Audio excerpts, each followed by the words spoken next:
First, I'd like to thank Golden Boy West and, of course, Richard Schaefer and Oscar De La Hoya, and also the legal counsel from Golden Boy East.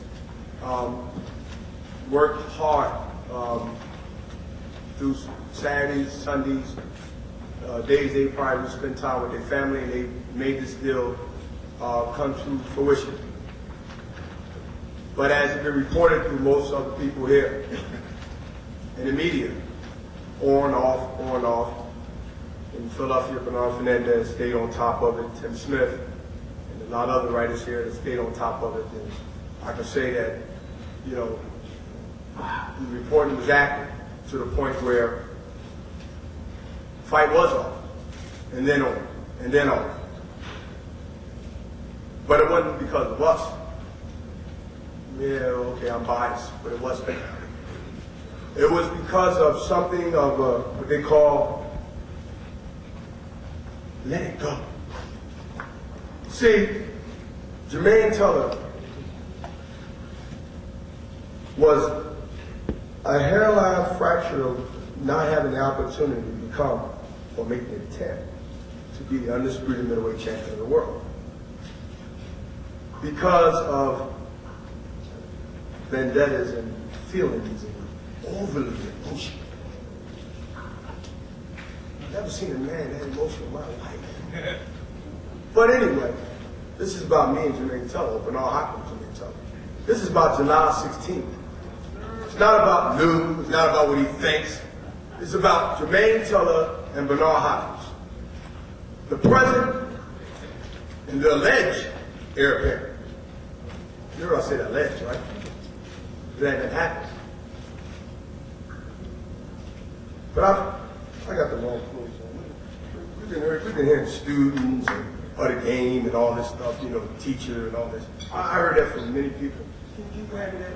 Can you have me that? Because I want to know students and game students.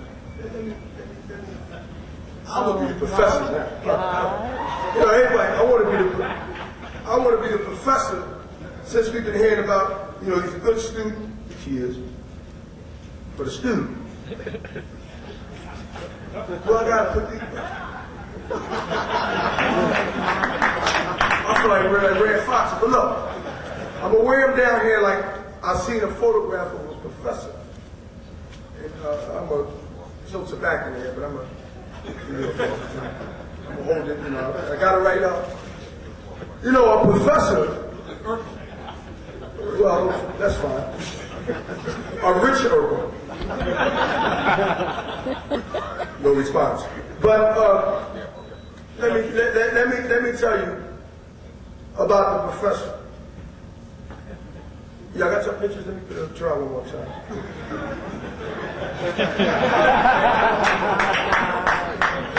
You better get them on now, because I ain't putting these damn glasses on again. Okay, now we got the shot.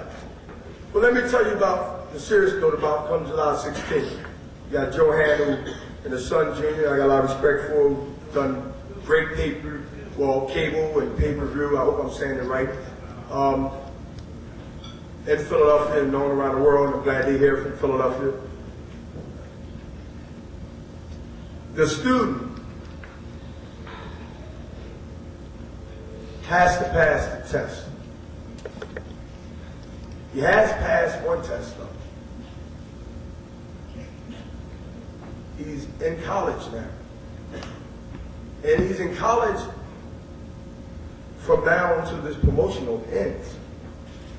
And then the fight, which means everything, will show if he get his diplomas, masters. See, it's not written down, it's from here and here. I don't have to write anything down. No press conference I would write anything down. But let me show you what I've been thinking as this thing was going unfolding in front of me. Is that he had graduated from high school, which is not a bad thing. Too many people can't pass high school. To college. Now he has to complete college. So the professor is going to hand him an apple. Not the student handing the teacher one. I'm going to hand him one. But it's going to be a situation where I will show the world, time and time and time again, 20 times, this is the 21st, that this man here is capable of beating anybody in the middleweight division. And he is the heir apparent now. And we will see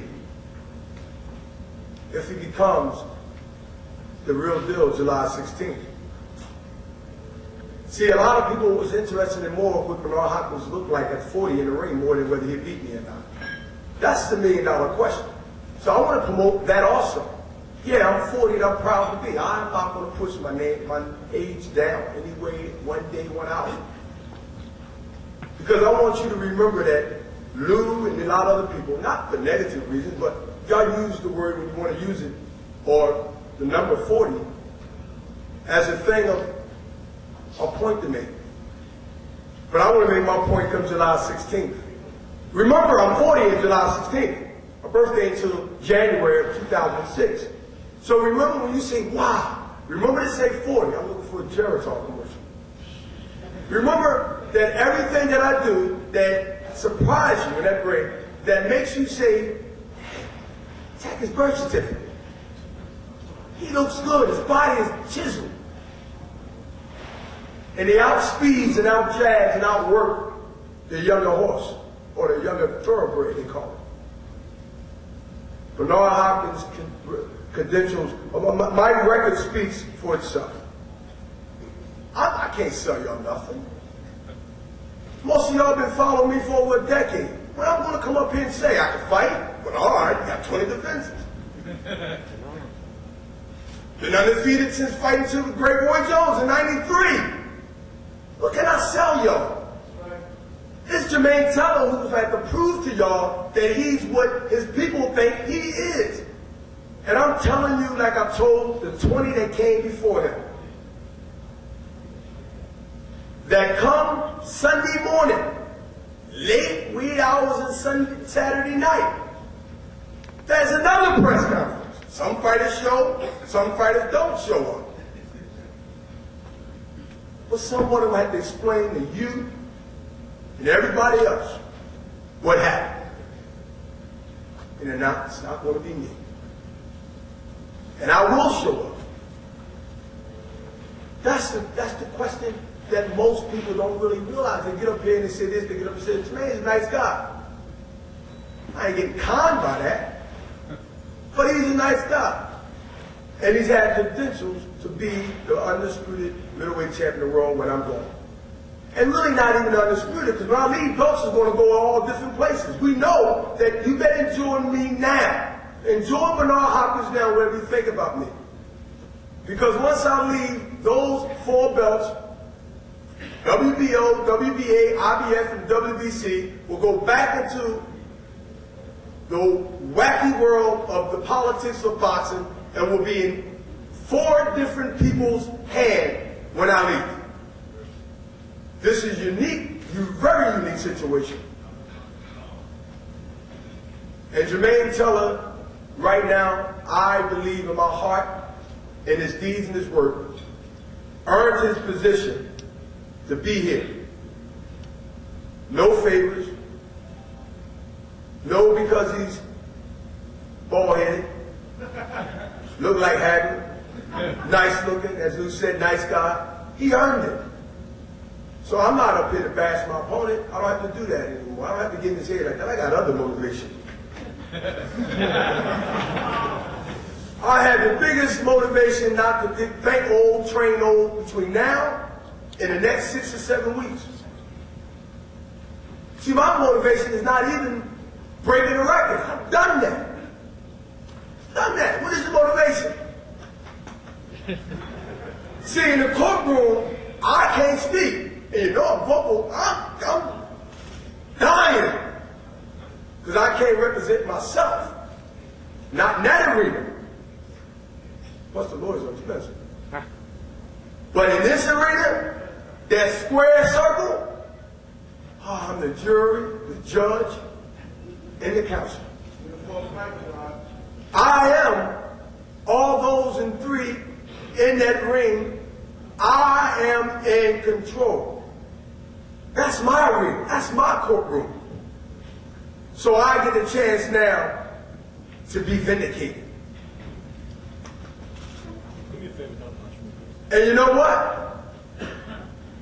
Y'all got that on camera. He gonna say I tapped him hard, maybe he hurt his back. Hey, listen. The thing is this, is that I want to make sure that you get it now.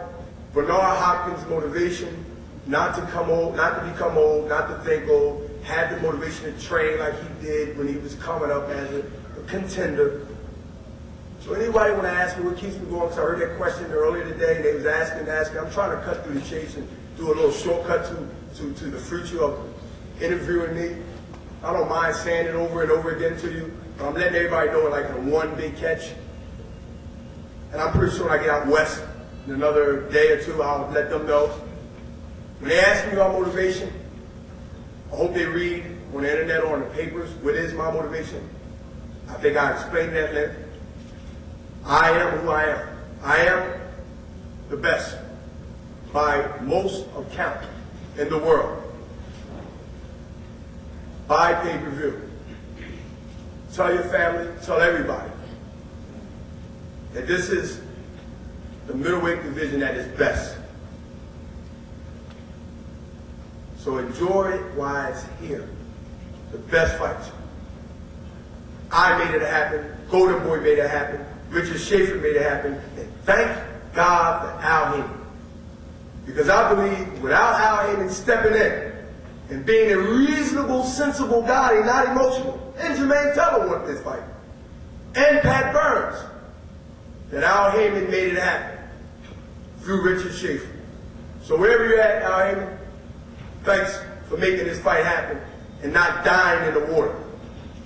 Thanks for being patient. Execution. He's next. Next in line of 20. He's 21. Thanks.